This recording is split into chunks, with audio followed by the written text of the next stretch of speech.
And there was plenty of swag to be gathered at all of the events. So if you could make your way around and you didn't necessarily have tickets one day for Comic-Con because you got Thursday and Sunday or something like that, it's a great opportunity to hit up all of the outside events or just make time to go do them. Now, there are a bunch of panels that are upstairs. There was Hall H, and this year George Lucas made it finally to Comic-Con, and he graced everybody's pet presence in Hall H on Sunday. There's always a big line for Hall H because it's the biggest panel room, and they always bring the biggest shows and stuff. So you got some reveals for shows like Alien Earth, Predator Badlands, and some of those came.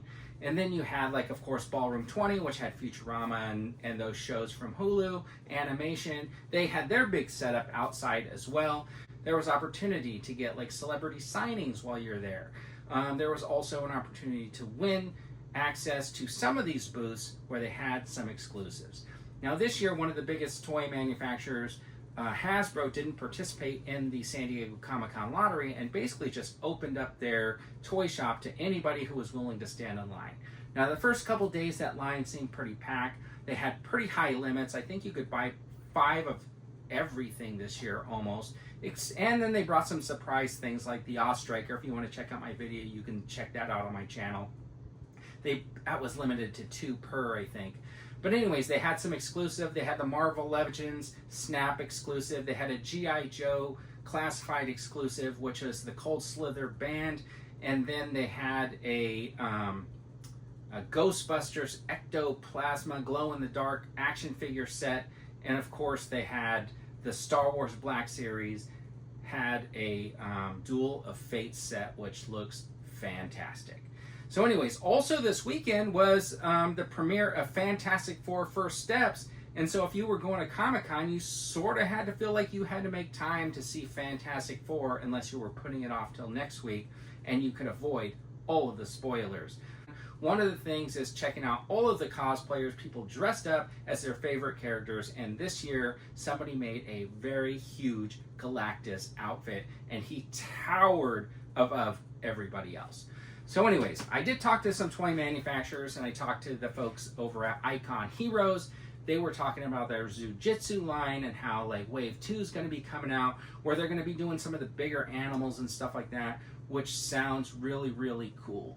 This year they had an exclusive San Diego Comic-Con figure, and then they had some pins, and they had a compilation of their comic book story. If you go by NECA, they had some reveals and releases and stuff like that. And then Mattel was just announcing a lot of action figures as well. Fresh Monkey Fiction was on hand. You had Mezco Toys that was there. And then you had, which surprised me, was this really cool prototype of Battlestar Galactica figures. That's right, from the original Battlestar Galactica. They had a Colonial Viper. They had 3 3/4 inch figures, and they also had some 12-inch figures. Now, those were at the Factory Entertainment booth, and I had a chance to talk to them about them. And they said that with the 3 3/4 inch figures, what they're hoping to do is release them on card back and try to keep them around the $20, $25 price range. Now, that Colonial Viper, they said, is probably going to be a little over $200, maybe up to $300, and that's basically depending on which manufacturer they end up going with.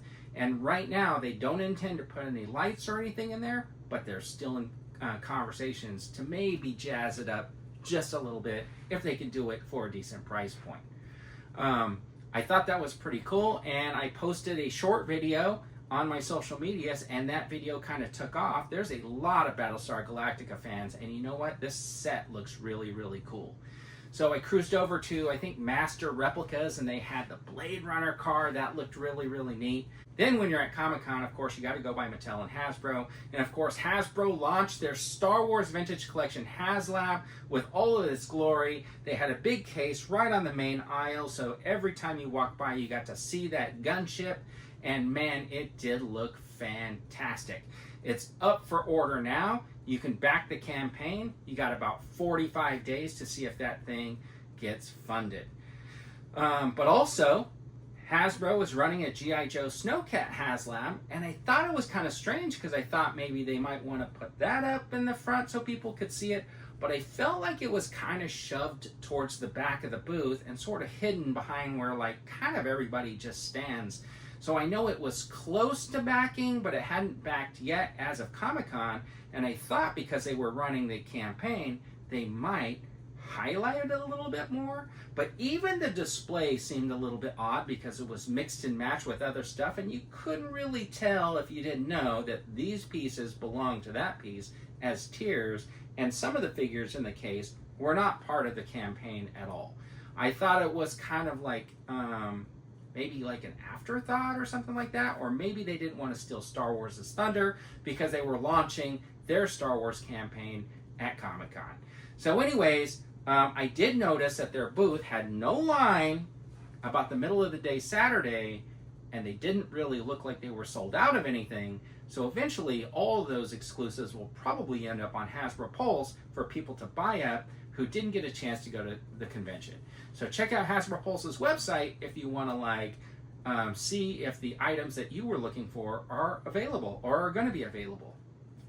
So anyways, I did talk to the folks over at Super 7. I know that they recently announced they had to make a bunch of cuts, and they said they were going to discontinue maybe some lines that they're working on. But they told me that what's going on is the lines that they're working on now, that you see them working on now, is what they're going to really focus on going forward.